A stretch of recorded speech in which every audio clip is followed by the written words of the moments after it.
주님 고맙습니다. 오후 시간에도 저희들 이렇게 불러 모아 주셔서 하나님의 말씀 같이 또 나눌 수 있도록 인도해 주셔서 감사하며 예수님의 이름으로 기도합니다. 아멘. 자, 요한계시록 오늘은 1장 4절 5절. 요한계시록 1장 4절과 5절입니다. 먼저 본문 한번 읽어보지요. 자, 4절 5절 두 절이니까 함께 한번 읽어볼까요? 요한은 아시아에 있는 7교회에 편지하노니 이제도 계시고 전에도 계셨고 장차 오실 이와 그의 보좌 앞에 있는 7 영과 또 충성된 증인으로 죽은 자들 가운데서 먼저 나시고 땅의 임금들의 머리가 되신 예수 그리스도로 말미암아 은혜와 평강이 너희에게 있기를 원하노라. 우리를 사랑하사 그의 피로 우리 죄에서 우리를 해방하시고. 아멘. 문장이 상당히 깁니다. 마침표가 아직도 없어요. 그래서 문장이 굉장히 긴데, 그래서 절론 저렇게 끊어놓은 거죠. 원래는 여러분 이 헬라어의 원문은 띄어쓰기가 없어요. 황당하죠. 우리 같은 사람들이 보면 황당하죠. 아버지 가방에 들어가시다라고 읽게 돼요. 그래서 아니면 뭐 아버지가 방에 들어가시다를 잘못 읽게 된다는 거죠. 그래서 좀 어렵게 써 있는 거를 학자들이 영어를 잘 하시는 분들이 구분해서 우리에게 장절로 끊어놓은 겁니다. 근데 오늘 4절과 5절은 약간 번역의 순서상 좀 이렇게 우리말 표현에 더 적합하도록 이렇게 바꿔준 게 좀 있습니다. 그렇게 뭐 대단히 중요한 건 아닌데, 그래서 좀 바뀌어진 부분인데, 예를 들어서 이런 게 있어요. 5절에 보시면 여러분, 우리를 사랑하사 그의 피로 우리의 죄를 해방하셨다는 말이 있죠. 이게 우리말 성경에서는 맨 뒤에가 있지만 헬라어에서는 그 5절의 앞부분에 사실 가 있는 겁니다. 그런 식은 우리식 어순, 어떤 느낌 이게 있잖아요. 그게 우리의 적합하게 번역을 이렇게 하신 거죠, 번역자들이. 자, 먼저 4절을 보시면 요한은 아시아에 있는 7교회에 편지한다 그러죠.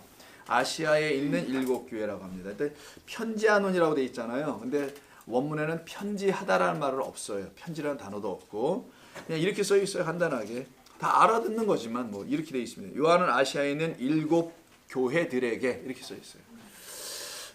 들어오세요. 여기 자리에 있습니다. 예. 요한은 아시아에 있는 7 그냥 교회들에게예요. 7 교회들에게. 근데 이제 아시아에 있다고 말을 하는 것뿐입니다. 아시아에 있는 7 교회들에게 편지한다는 말은 없는데, 이게 이제 편지 형식이라는 것 때문에 이제 편지한다고 아마 이제 번역을 우리로 하여금 쉽게 이해할 수 있도록 도우신 것 같아요, 번역하신 분이.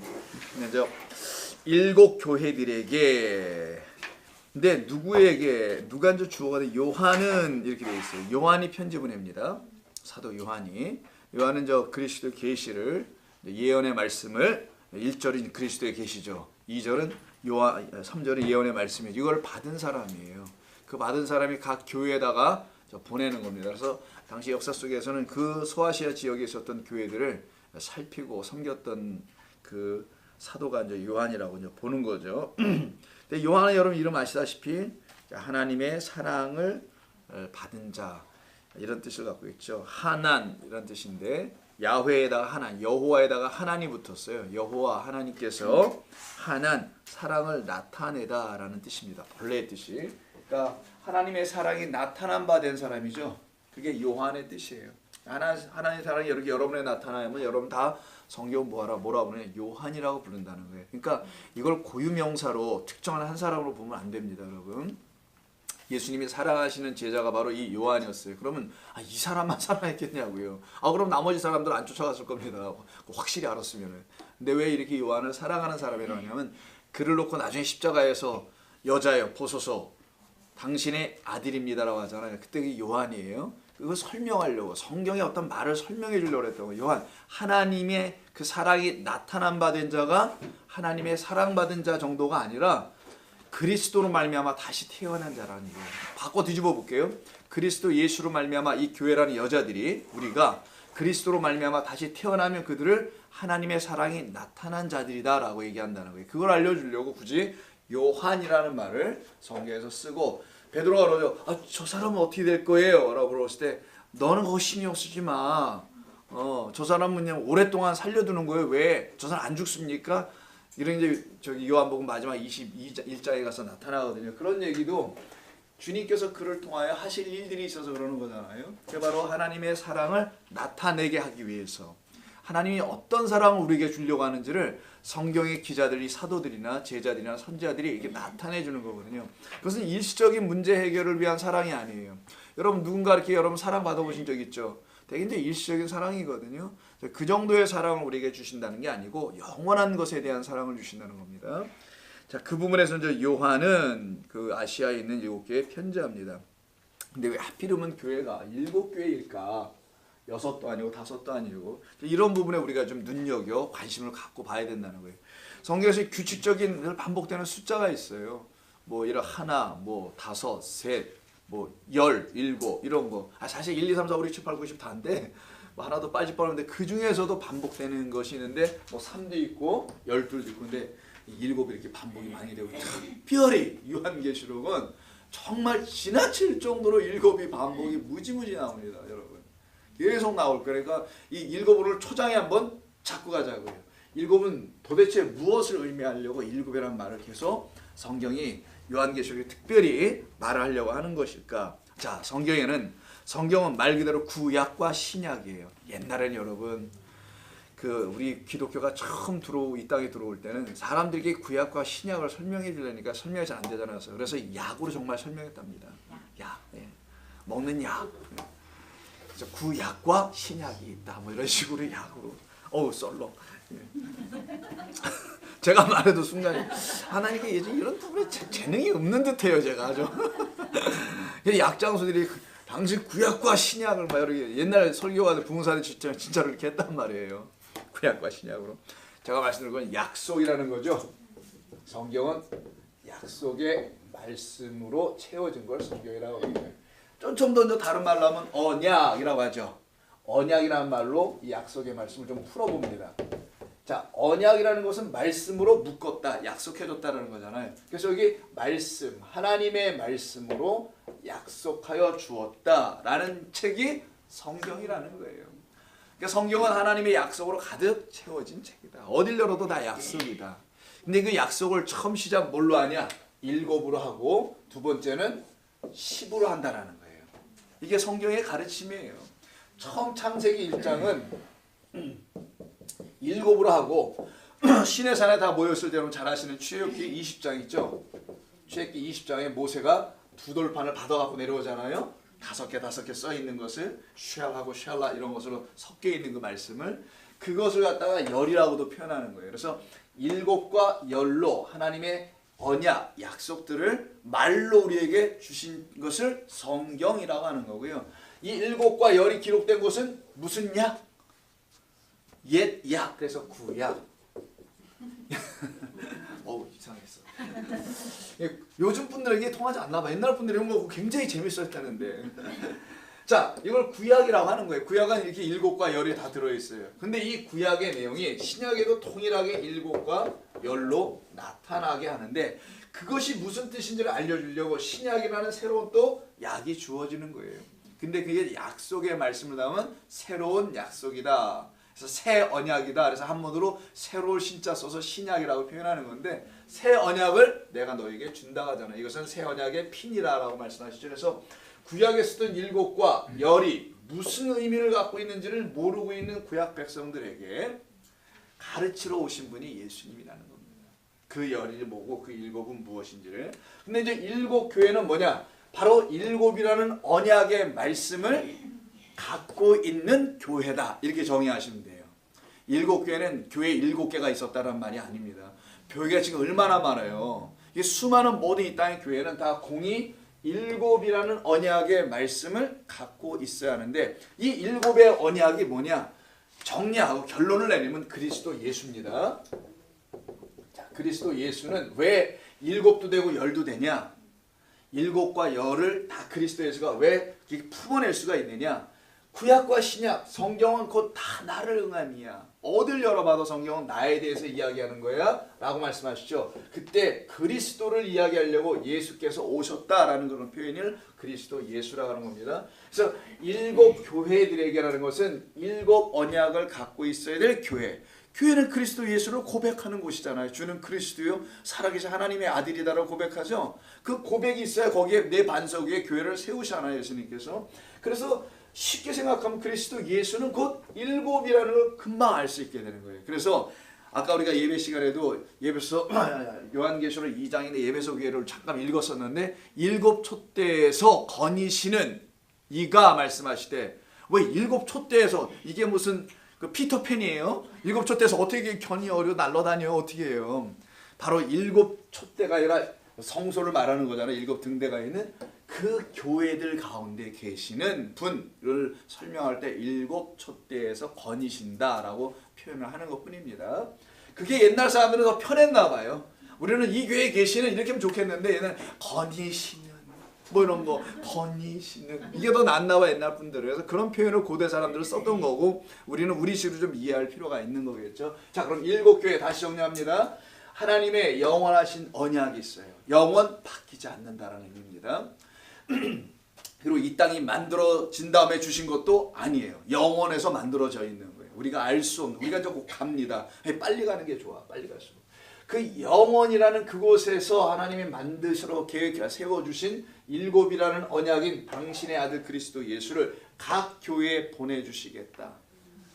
그는 와서 창세기 1장을 설명할 것이고 출애굽기 20장을 가르칠 것이다. 그래서 오셔서 가르치는 것을 산상수훈이라고 하는 거예요. 대표적인 것을 그것만 가르치신 건 아니지만 산상수훈에 이 이야기를 다 담고 있다라는 겁니다. 그래서 너희는 이렇게 들었으나 과거로 놓고 어디로? 이 과거 예전에 다 너희들이 사람으로 랍비로 뭐 누구로 말미암아 다 이렇게 들었으나 나는 너희에게 이렇게 말한다라가 산상수훈에 우리 주님의 가르치심이잖아요. 지금 일곱 정리가 됐죠. 자, 이 정도까지만 저 정리를 하면서 좀 나아가겠습니다. 자, 근데 여긴 저 어디에 있대 이 교회들이 하필이면 아시아 대륙에 있다네요. 여러분 당시에 유럽 사람들에게 있어서 아시아를 글쎄 이게 좀 나중에 한 12세기 13세기 오스만 터키 사람들이 지배한 다음서부터는 좀 더 이해가 좀 달라지지만 옛날 이건 로마 시대잖아요. 로마 사람들이 영토를 자기 마음대로 그 뭐 아시아라고 이렇게 정해 버렸어요. 지금의 이 아시아 땅들을. 그럼 어디서부터냐? 여러분 터키를 가보신 분들은 혹시 계시면은 그 터키라는 나라의 수도가 이스탄불인데 옛날에 뭐 컨스탄티노플이라고 했는데 그 보스포러스 해협을 중심으로 해서 오른쪽 아시아 쪽과 왼쪽 그리스로 넘어가는 그쪽을 이렇게 구분해서 나눕니다. 그걸 중심으로 해서 아시아와 그리고 유럽을 나누게 돼요. 자, 그렇게 나누어져 있는 그 아시아 지역, 요즘 말로 하면 터키 지역에 그 중에서도 소아시아 지역인 주로 복음의 대상들이 있었는데 요 아시아에 있는 7개 교회다. 이렇게 또 딱 특정을 합니다. 아, 그럼 교회는 아시아만 있어요? 고린도에도 있었고 다 있었어요. 사도 바울이 서바나, 스페인 거기까지도 가려고 거기도 교회가 있었다는 거잖아요. 로마 당연히 또 있었고 다 가보지 못한 걸로 돼 있어요. 그럼 교회는 유럽엔 없냐요? 없냐 이거 뭐야? 없는가요? 없냐는 우리 지훈이가 옛날에 한국말 배울 때 했던 것 같은데 없냐요? 자, 유럽에도 있죠. 유로빠에도 있고 유로빠라고 합니다. 라틴어는 오빠가 아니에요. 유로빠, 아시아 이렇게 발음하는데 유럽이라는 뜻은 밤이라는 뜻이고요. 아시아라는 뜻은 반대말로 통밥? 아침이라는 뜻이에요. 그래서 뭔가 아주 의미가 있어 보이죠. 왜 교회가 뭐 아시아만 있었겠냐고요. 말이 안 되지. 온 땅에 다 하나님의 교회가 있는데 어떤 교회가 돼야 되냐. 밤에서 아침을 맞이하는 교회가 돼야 된다는 차원에서 아시아에 있는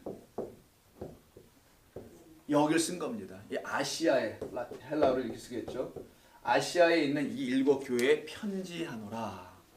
아시아 아침을 맞이한 아침은 새벽별 그 새벽 빛을 받은 그래서 그 빛으로 말미암아 아침을 맞이하는 새벽별 그리스도 예수를 말하죠. 광명한 새벽별을 너에게 주노라 이렇게 돼 있어요. 요한계시록 보면은 자 그런 빛으로 오신 그리스도 예수로 말미암아 아침 빛의 자녀들이 만들어질 게 7 말씀을 가진 교회들이야라고 말하는 게 1장 4절에 담아놓은 뜻이라고 보시면 됩니다. 요한 아시아에 있는 7교회에 편지하노니 그러니까 7개 교회가 아닌 건지 아시겠죠. 7교회라는 어떤 역사 속에 있는 교회를 대표로 하여 필두로 해서 이 땅의 모든 교회를 설명하려고 했던 거예요. 자, 근데 이제 그 다음에 좀 복잡한 문장들이 이제 등장하기 시작하는데요. 이제도 계시고 이런 말이 쭉 나오죠. 이제도 계시고 또 전에도 계셨고 장차 오실 이와 그의 보좌 앞에 있는 7영과 또 충성된 증인으로 죽은 자 가운데서 먼저 나시고 땅의 임금들의 머리가 되신 누구로? 예수 그리스도는 세 존재가 나오죠. 누구로 로자가 붙어있는데 다 한번 찾아보세요. 이제도 계시고 전에도 계시고 장차 오실 이 이렇게 되는 게 첫 번째. 이라고 써 있어요. 1번. 그의 보좌 앞에 있는 7영 2번. 7영 2번. 3번은 그리스도로라는 3번이에요. 이렇게 세 개. 그리고 들어보니까 성부, 성자, 성령 삼위일체를 딱 말하는 건 느끼실 수 있겠죠. 근데 거기 2라고 처음에 1번에 되어 있는 것은 성부인지 잘 몰라요. 그죠? 근데 이걸 좀 이따 보면은 성부 하나님이라는 것을 알 수가 있게 됩니다. 자, 교회는 무엇이냐? 교회라는 단어를 우리가 늘 수없이 들었지만 에클레시아니까 칼레오, 초대하다, 강력하게 강권하여 불러내다라는 뜻이에요. 그래서 여러분 예수님의 비유 중에 이런 게 있어요. 왕의 잔치, 왕의 아들의 혼인잔치가 있는데 다 초청장이 미리 한번 나갔습니다. 초대장이. 이게 칼레오, 부르다, 소환하다, 초청하다인데 에크, 뭐뭐로부터 이런 뜻이에요. 이게 합성어가 교회가 되는 겁니다. 보냈는데 와 이것들이 아니 뭐 간이 배 밖으로 나온 것도 아니고 그냥 왕이 불렀는데 초대장을 다 보냈거든요. 안 와. 여러분 생각을 해보세요. 여러분 결혼식 다 준비해놨는데 하객이 오기로 된 사람이 하나 빈 자리야. 그럼 여러분 얼마나 황당하겠어요. 황당을 넘어서 뭐 그런 경험이 없어서 모르네. 화가 나겠지. 안 그러겠습니까, 여러분? 여러분 이 친구들한테 다 보내고 가족한테 친지한테 보냈는데 답이 없어. 한 사람도 등장을 안 하, 나타나지 않는 거야. 그래서 왕이 화가 나가지고요, 자기 종들을 풀어서 저작가로 나가서 아무나 다 데리고 와라. 그리고 이 자리를 채워라. 그래서 다 데리고 와서 그때 강권하여 불러 데리고 오는 거예요. 그렇게 불러 들여오는 걸 교회라고 하는 거예요. 미리 초대받은 자들은 그게 뭔지 몰라갖고 안 와요. 무시하고. 근데 강권하여 끌려 나오는 거예요. 그들은 뭐 알고 가나? 그냥 왕이 오라니까요. 얼소시 소집돼서 간 것뿐이죠. 왕의 아들의 혼인잔치, 그리스도의 혼인잔치를 설명하려고 하는 거죠. 그때 쓰는 말을 갖다 칼레오, 강권하여 불러오다, 이런 얘기예요. 강권하여 불러오다. 명령하여 소집한 것. 그래서 교회란 세상 밖으로 불리어내진 자들이라고 하죠. 이런 사람들을, 이 교회를 갖다가 광야교회라 한다면서요. 또 스테판 집사님께서는, 제가 일부러 스테반이라고 하고 스테판이라고 하는 이유는 요한계시록과 관계가 있어서요. 여러분 요한계시록 보면 생명의 면류관을 너에게 주노라 이렇게 되어 있죠. 이기는 자들에게는 그 생명의 면류관 이렇게 있잖아요. 이렇게 면류관 뭔지 모르고 있지만 그때 면류관을 갖다 스테파노스라고 해요. 미리 알아두세요. 스테파노스라는데 여기서 스테판이 스테파노스에서 나온 뜻입니다. 그러니까 스테반 집사는 벌써 그의 삶이 어떤 것인지를 벌써 하나님이 아셨나 봐요. 그래서 이름도 스테반이라고 전했던 거야. 이게 놀라운 일이지 뭐. 그래서 그의 하나님의 영광을 보잖아요. 보좌 앉으신 그 하나님과 그 보좌 우편에 계신 그리스도를 보고 영광 가운데서 이들의 죄를 이들에게 돌리지 말아달라고 기도하면서 죽죠. 그가 순교를 당할 때. 그게 스테파노스, 그걸 영광이라 하는 거예요. 근데 이걸 누가 영광이라 세상에서 이걸 지구하고 싶어 하겠냐고요. 정말 금면류관 쓰고 싶겠지 뭐 해가지고. 근데 그런 건 성도에게 주어지는 게 아니라는 걸 얘기하는 겁니다. 무조건 다 순교하면 되냐? 그건 물론 아니지. 육적 죽음을 말하는 게 아니에요. 육적 죽음을 해서 어디 가서 순교하다 김모 아무하게 선교사들이 옛날에 죽은 적 아세요? 몇 년 전에 한국에서 나갔다가 그걸 기억 못하시는구나. 그런 어떤 죽음들을 갖다가 순교라고 단순히 표현하는 게 아니에요. 육적 죽음을 수천 번 당해서 순교라고 말하지 않습니다. 자, 그 광야교회 여러분 아시죠? 스테반 집사가 광야교회다라 하잖아요. 광야교회예요. 광야는 뭡니까? 광야는 어떤 곳이냐? 광야 이전 단계인 애굽에서 나온 게 광야잖아요. 그 애굽에서 나와 있는 상태, 이 광야를 갖다가 뭐라고 하냐? 교회라고 한다는 거예요. 성경은. 그래서 스테반 집사가 광야교회다라고 말하는 것은 애굽에서 나왔다. 나왔다. 애굽이라는 세상에서 나왔다. 타락한 성전이라고 표현합니다. 거기서 나왔다. 나와서 어디로 가냐? 광야로 그냥 단순히 나온 게 아니라고 스테반 집사가 설명한 거예요. 뭐로 나왔다? 교회로 불러낸 것이다. 신약적 해석을 한 겁니다. 스테반 집사께서. 그래서 이들을 세상에서 불러낸 요 애굽에서 나와서 광야로 한 걸 여러분 그 유명한 영어로 뭐라고 합니까? 이걸 그 영어가 한국말이잖아요. 영어. 이상해. 엑소도스인가? 이렇게 쓰죠. 엑소더스라고 하죠. 자, 출애굽이라는 것을 우리가 엑소더스라 하잖아요. 교회가 무엇이냐라는 걸 제가 설명해 보는 겁니다. 교회는 출애굽한 이 사건이 바로 교회라는 거예요. 사실은 이것을 신약시대에 와서 교회로 다시 설명하는 것뿐인데, 신약시대 그런 교회와 그 교회 안에 있는 성도들은 다 공이 뭘 경험해야 되느냐, 이걸 알려드리려고 하는 겁니다. 똑같이 애굽에서 나와야 하는 거예요. 똑같이 애굽에서 나와야만이 그들을 일곱 교회라고 하거나 교회라고 하거나 광야 교회라고 하거나 성도라고 하는 거예요. 그 엑소더스의 삶이 여러분들에게 경험이 없으면 아니 된다는 걸 얘기하는 겁니다. 그냥 교회를 출석하는 거지 세상에서 끌려 나온 엑소더스 된, 그러니까 사실은 정확하게는 쫓겨나왔다고 되어 있어요. 출애굽기 보면 쫓겨나온 그 하나님의 백성들, 애굽에서 나온 자들을 교회라고 한다라는 거예요. 그러니까 여러분들은 이 세상에서 쫓겨나온 사람들이 돼야 되는 거예요. 세상에서 뭘 얻을 수가 없다라는 걸 알고 세상에 들어가 봤더니 오히려 더 쫓겨나와야 돼.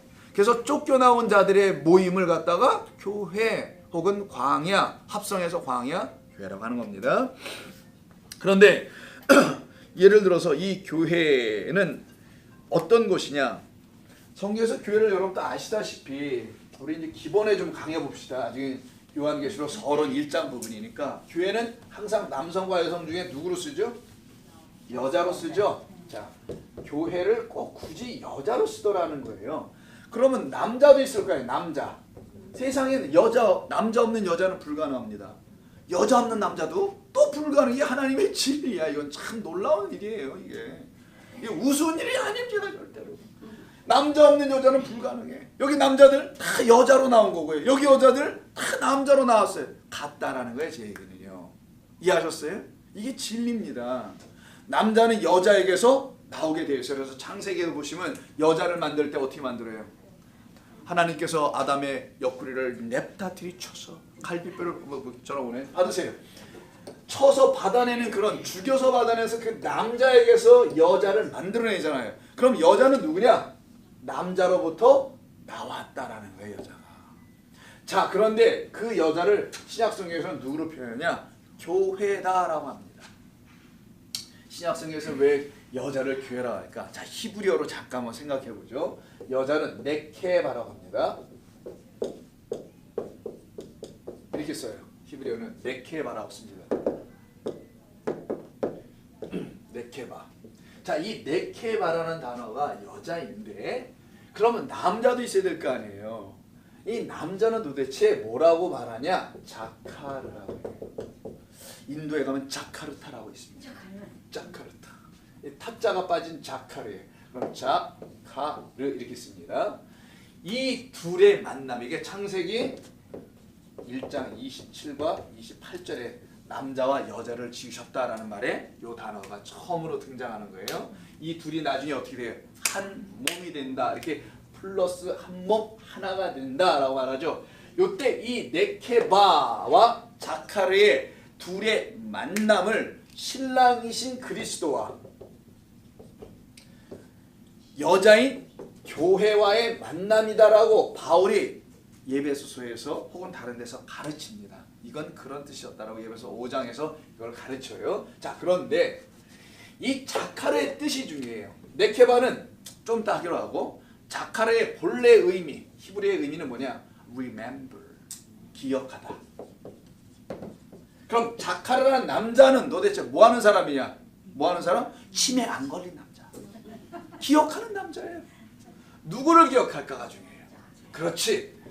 남자는 반드시 여자를 생각합니다. 아니 그러신가요?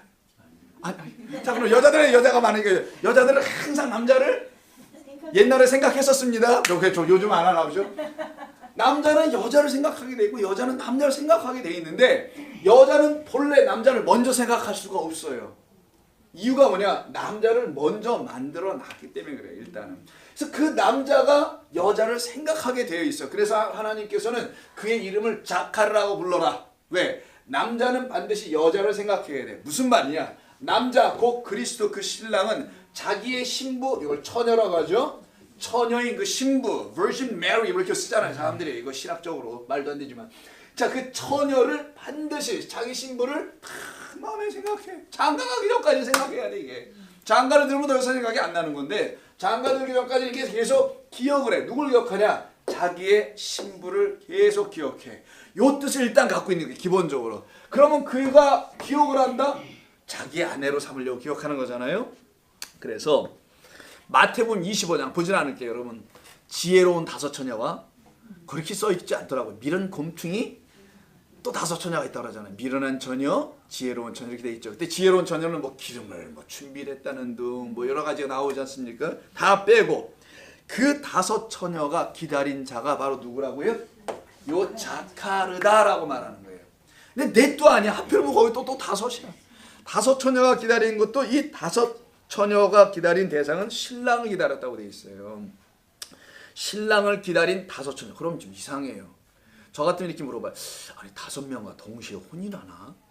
이상하지 않습니까? 그래서 이게 그런 물리적 육적 혼인이 아니라는 걸 빨리 알으라는 거예요. 신부 하나 이렇게 써야지. 뭐 다섯 신부가 어떻게 뭐 1대5요?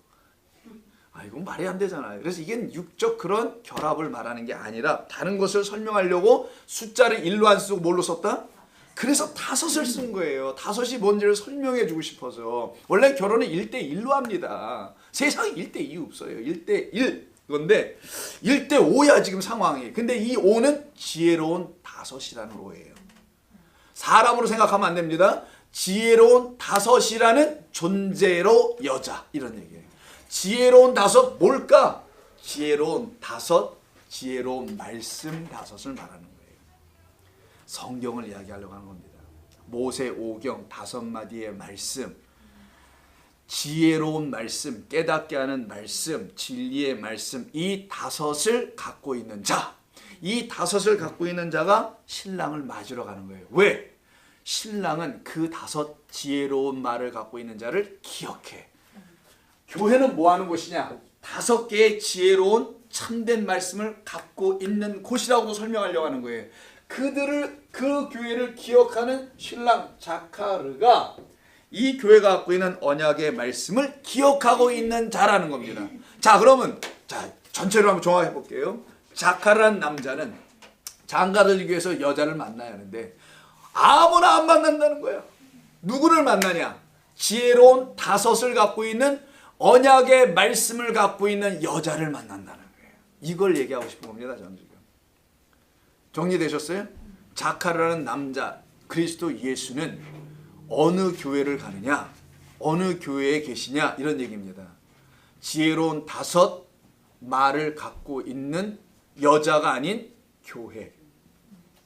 교회를 당신의 짝으로 삼으신다 라는 뜻입니다. 자, 고린도전서 14장 한번 보세요. 고린도전서 14장을 보시면은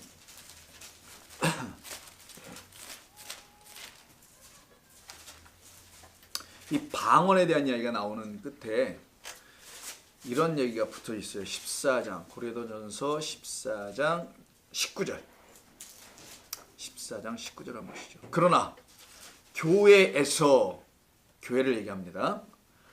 내가 남을 가르치기 위하여 깨달은 마음으로 5마디 말을 하는 것이어야지 1만 마디 방언으로 말하는 것은 아니야 라고 얘기합니다. 서두가. 구약 성경이 하나님의 말씀으로 가득하잖아요. 그거를 뭐라고 표현한 거냐면 우리가 어렸을 때 나 우리 집에 만땅 있어. 만땅이야. 뭐가 있어도 만땅이래. 여러분 그런 말 써보셨어요? 그럼 만땅이라죠. 만땅. 네. 많다라는 거잖아. 많다. 이게 1만을 정말 10,000을 말하는 게 아니라 만을 말할 때 만땅 이렇게 쓰기도 합니다. 여기 1만이라는 말은 구약 성경 전체를 말하는 거예요. 구약 성경에 한 글자 한 글자가 얼마나 많아요. 알렙서부터 타우까지 해서 그 글자로 쓰여진 구약 성경의 말이 창세기 베레시부터 시작해가지고 얼마나 많냐고요. 그걸 갖다가 그냥 1만이라고 한 거고 각각을 마디로 해서 1만 마디 말이라고 해서 방언이라고 해서 표현을 한 건데 왜 이걸 갖다가 방언이라고 했냐. 1만 마디로 가득 채워져 있는 무지무지하게 많은 이 구약 성경을 알아듣지 못하더라는 거예요. 그래서 여전히 자기 귀에는 외국어로 들린다는 거지. 방언으로 알지 못하는 소리를 들린다는 거죠. 그런데 나는 그 1만 마디 하나님의 말씀인 구약을 5마디로 깨달았다라고 표현하는 거예요.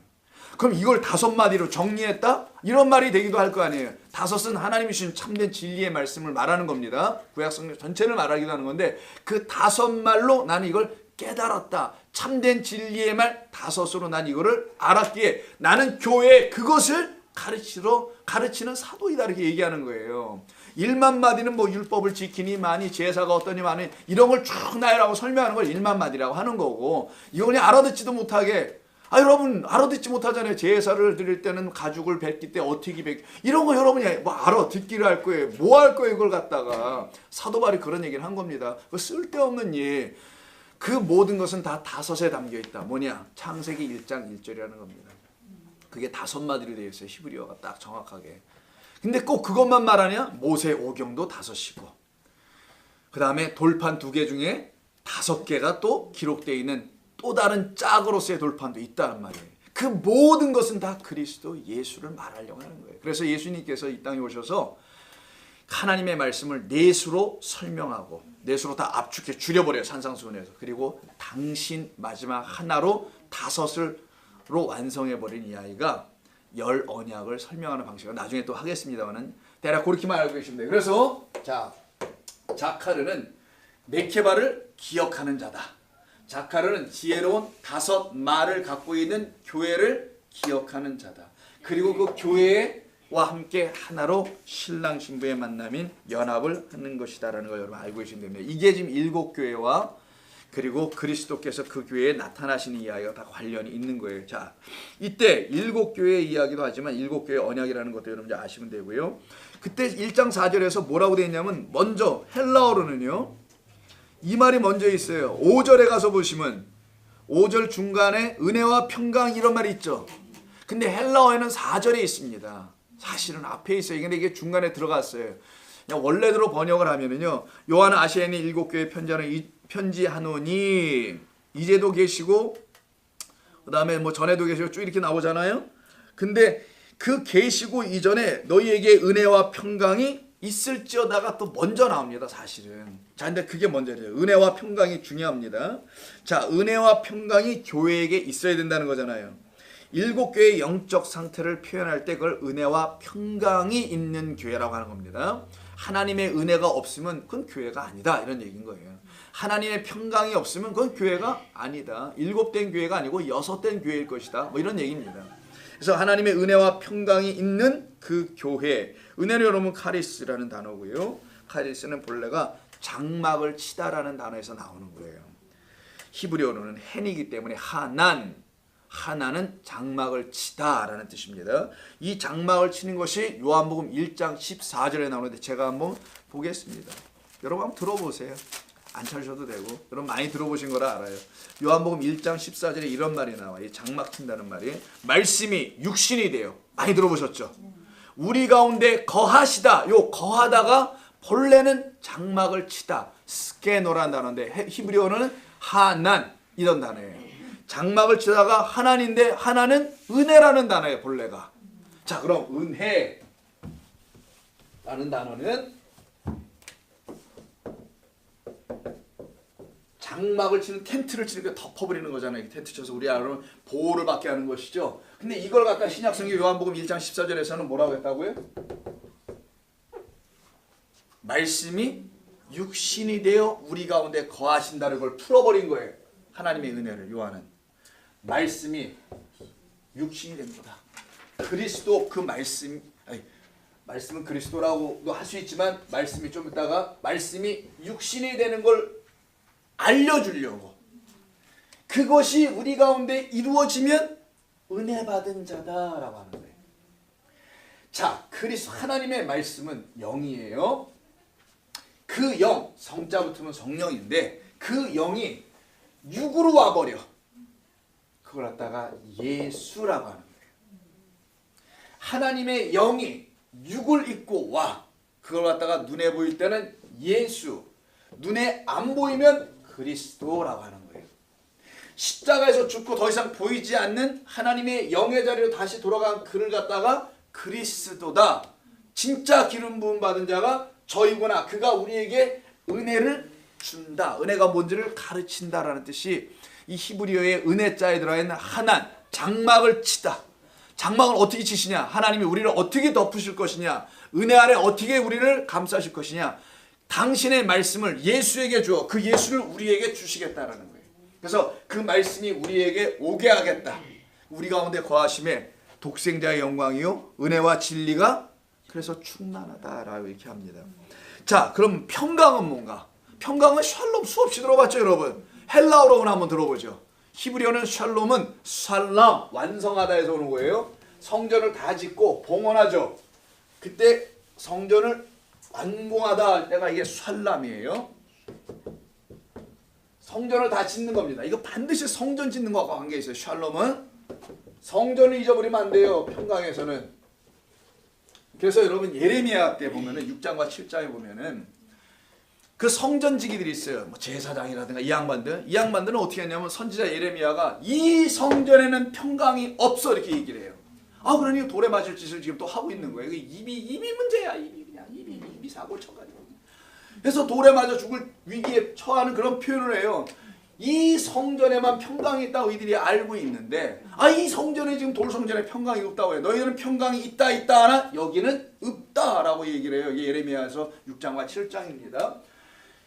왜 이들이 성전에 평강이 있다 하냐면 성전을 완공할 때 쓰는 말을 샬람이라고 해요. 그 샬람에서 나오는 게 여러분 잘 아시는 샬롬이라는 평강이에요. 그럼 무슨 말이냐? 이들은 깨닫지 못한 거예요. 건물만 지으면 그냥 평강이 있는 줄 알았던 건가 봐. 근데 하나님은 선지자 예레미야를 통해서 야 그거 아니야. 내가 말한 거는 뭐냐면은 내가 너희 안에 장막을 쳐서 내 은혜로 덮고 그렇게 쳐진 게 내 성전이야. 뭐 이게 돌로 짓고 뭐 건물 짓고 이런 거 아니고 내가 내 말씀으로 너에게 육에 확 들어가 버려서 너희 안에 나 것을 이렇게 덮어 씌우는 거야. 그게 내가 완성하다, 완공하고 싶은 내 성전이야. 그러다 나중에 사도 바울도 깨달아서 고린도서 3장에서 뭐라 합니까? 너희가 성령의 전인 줄 알지 못하였느냐? 이렇게 얘기한 거예요. 그래서 구약을 알고서는, 그러니까 구약을 모르는 사람은 복음 전도를 할 수가 없게 돼 있어요. 그래서 유대인으로 시작한 겁니다. 복음 전도를. 이방인에서 처음 사도 나오지 않아요. 이방인을 위한 사도가 된 것이죠. 유대인만이 아니라 이방인을 향하여. 왜? 이방인들 우리 이런 거 모르잖아요. 우리 문화권도 아니고 이거 하나도 알 수가 없는 거고. 근데 성전을 짓다 해서 솔로몬이 완공을 해요 나중에. 그리고 하나님께 봉헌할 때 살람했다고 씁니다. 거기에 하나님이 뜻을 알려준 겁니다. 야 그런 성전을 완공하면 살람이 돼요. 살람이 되는 게 아니라 내가 내 은혜로 덮어서 장막을 씌워서 내 은혜를 너한테 부어줘야지 너희 안에는 완성이 끝이 이루어지는 거야. 그런 사람들을 내가 나의 평안을 주노라. 세상이 주는 평안과 같지 아니한 내가 들어가서 내가 끝을 낼 거야. 내가 완성할 거야. 그 성전된 자들을 갖다가 못 보고 있는 제사장들의 예레미야가 거기에는 평안이 없다라고 얘기한 거예요. 하나님이 거하시는 건 그런 데 거하는 게 아니라고 얘기한 겁니다. 근데 이걸 저 헬라어로 한번 뭐라 그랬죠? 헬라어는 에이레네라고 해요. 평화라는 단어가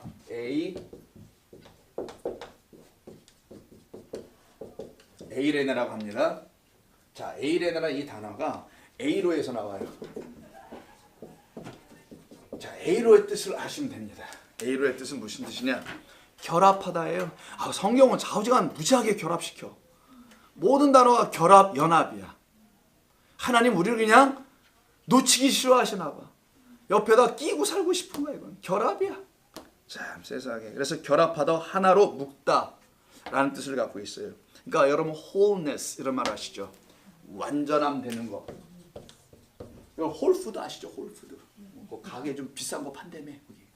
wholeness 이렇게 쓰는 거. 요 단어에 자신의 에이레네의 본래 의미는 완전함을 갖게 해주는 의미에서 나오는 건데 이게 결합할 때 나옵니다. 하나가 된다는 거예요. 여러분 하나가 딱 돼. 하나가 딱 된다는 것은 내 마음이 자꾸만 그 하나 되게 하신 분의 마음으로 빼앗기는 걸 말하는 거예요. 내 마음만 갖고 있으면 여러분 불안해서 못 살아. 그래서 우리가 세상을 전에 예수를 믿기 전에는 불안했던 거예요. 매일매일 힘들고. 근데 예수를 믿게 되면서도 불안하면 안 되지. 예수님을 알게 되면서부터는 우리 안에 내게서 그 마음을 빼앗아 가는 자가 들어와서 당신의 마음을 우리에게 넘겨줍니다. 이걸 가져봐. 이게 진짜 마음이니까. 그래서 그런 새로운 마음을 갖게 되니 주님의 마음으로 이 세상을 보게 돼요. 자기 인생도 보게 되고. 그래서 그들이 평화를 누리게 되는 거예요. 우리 주님의 마음으로 나 평화를 누릴 거야. 이래서 되는 게 아니고 여러분의 마음이 몽땅 다 빼앗겨야 돼요. 그래서 마음을 새로 지은다라고도 예수께서 말하기도 하는 겁니다. 몽땅 와서 빼앗아 버려. 그 마음 갖고는 힘들잖아. 이 마음 갖자. 나랑 결합하자. 나로 함께 묶이자. 이런 것입니다. 그래서 평화는 세상이 말하는 것은 아니죠. 그래서 오직 주 예수 그리스도와 그 말씀과 하나가 딱 되어 가려고 하는 자들만 평안을 날마다 공급받게 돼요. 그래서 예레미야 29장 한번 좀 보겠습니다. 이건 좀 봐야 될 것 같으네요. 자, 예레미야 같은 아까 평안 이거 이상한 말을 하고 있었던 그 양반들에게 예레미야 29장 11절에서 1097면 예레미야 29장 11절에서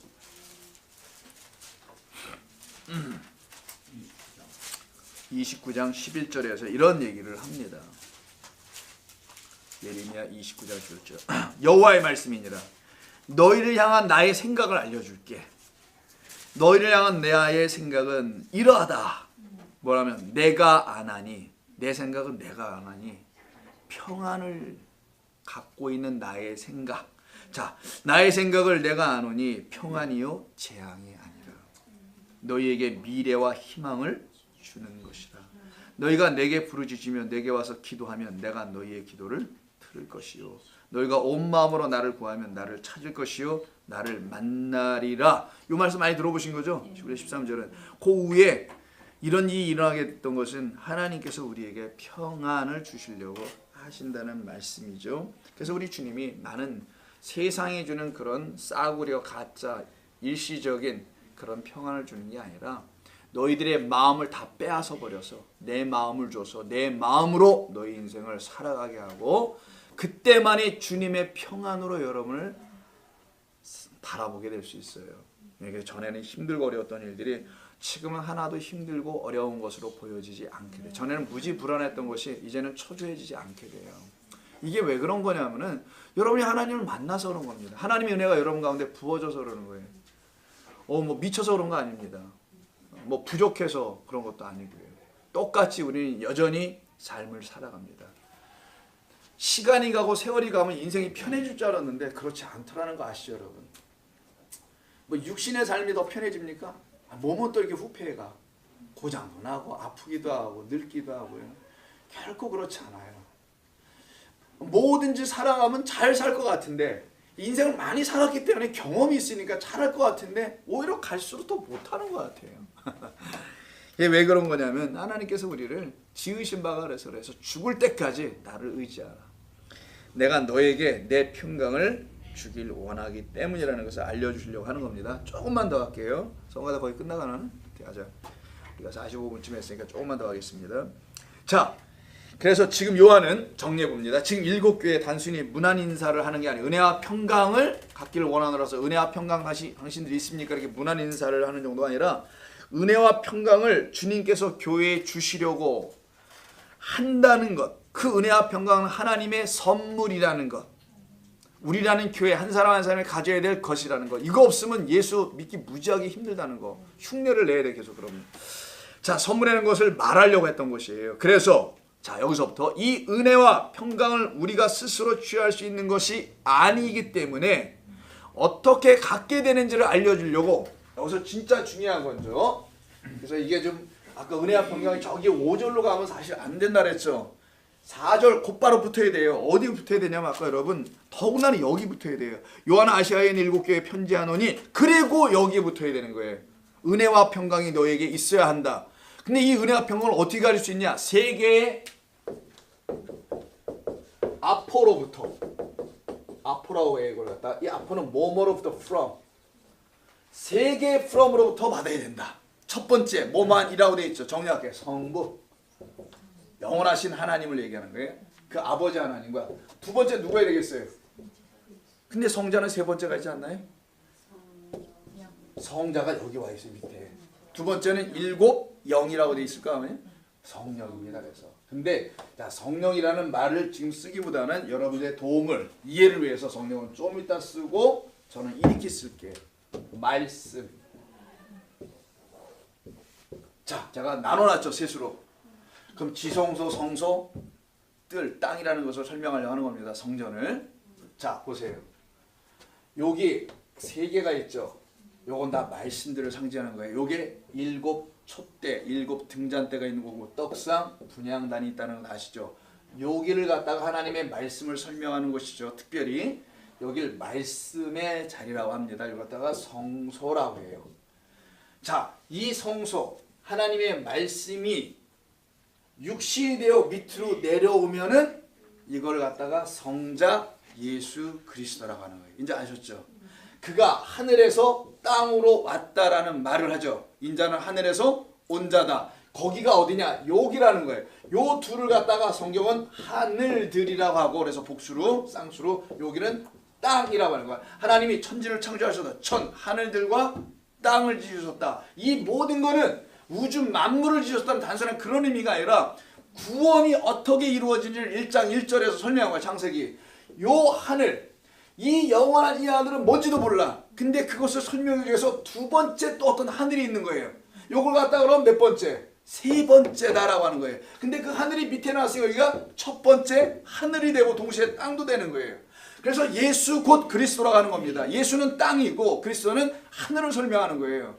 그래서 여기가 땅과 동시에 하늘이기도 한 첫째 하늘, 둘째 하늘, 셋째 하늘, 삼층천이라고 하는 거예요. 갖다가 그 가운데 있는 여기를 갖다가 말씀, 그 말씀인 영원하신 하나님께서 요한복음 1장 1절처럼 말씀이 하나님과 함께 계시니라는 그 하나님께서 일로 내려오면 말씀이 뭐가 돼요? 육신이 됐다 이렇게 하는 거예요. 이분을 예수 그리스도다. 그러면 이해되시겠죠, 여러분? 하늘과 땅들이라는 말이, 하늘들과 땅이라는 말이 요 둘, 일. 원래는 3이라고 생각했겠죠. 여러분 이해를 도 3, 여기가 2, 1 이렇게 되는 겁니다.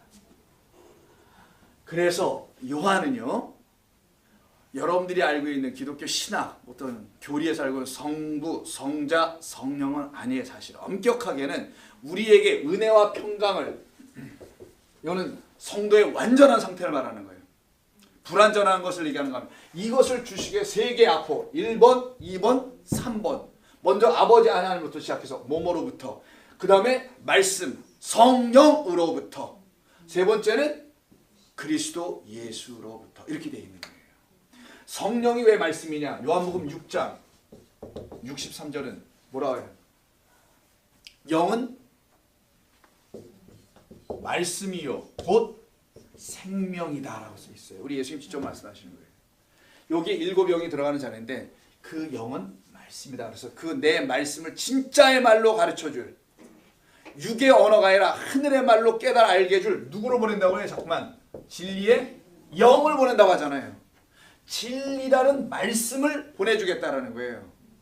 가짜를 보내지 않고 진리를 담은 영, 진리를 담은 말씀을 너희에게 내가 이미 육으로 알려줬지만 못 깨달아 들었고, 지금은 내가 또 다른 보혜사가 되어 너희들 가운데 들어가서 너희 안에 처소를 만들고 그 안에 내가 거하여 스케노 장막을 치고 들어가 깔고 뭉게 앉을 거야 내가, 이런 얘기예요. 그냥 영원토록. 그리고 너희를 진리가 무엇인지를 알게 해주는 그 말씀으로 내가 다시 갈게. 그러면 그게 육신으로 이 땅에 오신 그리스도를 설명했다는 내용을 이 아포라는 세 개로 설명하는 겁니다. 오늘 본문이. 요거는 다음 주에 해야 될 것 같아요. 너무 길어지겠어요. 그래서 요거까지는 알고 가시는 게 좋을 것 같다 오늘은. 그래서 은혜와 평강은 어떻게 이루어지냐? 다음 주에 다 들어야만 이게 끝나게 되지만, 전에도 계셨고 지금도 계시고 뭐 장차 계시니 뭐 이런 말하는 그 영원하신 아버지 하나님과 말씀이라는 성령과 그 말씀은 곧 그리스도, 그리스도는 이미 영입니다. 그가 육신이 되어 우리 가운데 거하심으로 그때 은혜와 진리가 우리 가운데 충만하게 된다는 사실을 알려주는 겁니다. 성도는 한 주간의 삶을 뭐 매일매일의 삶을 이 은혜와 평강의 지배를 받는 거예요. 그래서 서두르지 않습니다. 두려워하지도 않아요. 조바심 가질 것도 없어요. 평안한 가운데, 은혜 가운데 한 주간 지내시기를 소망합니다. 하나님 고맙습니다. 저에게 주신 이 말씀을 통해서 오늘도 또 한 걸음 한 걸음 주님 앞으로 나아가게 하시고 우리의 발걸음을 또 한 걸음 한 걸음 주님과 함께 우리의 인생으로 걸어가게 하시니 감사하며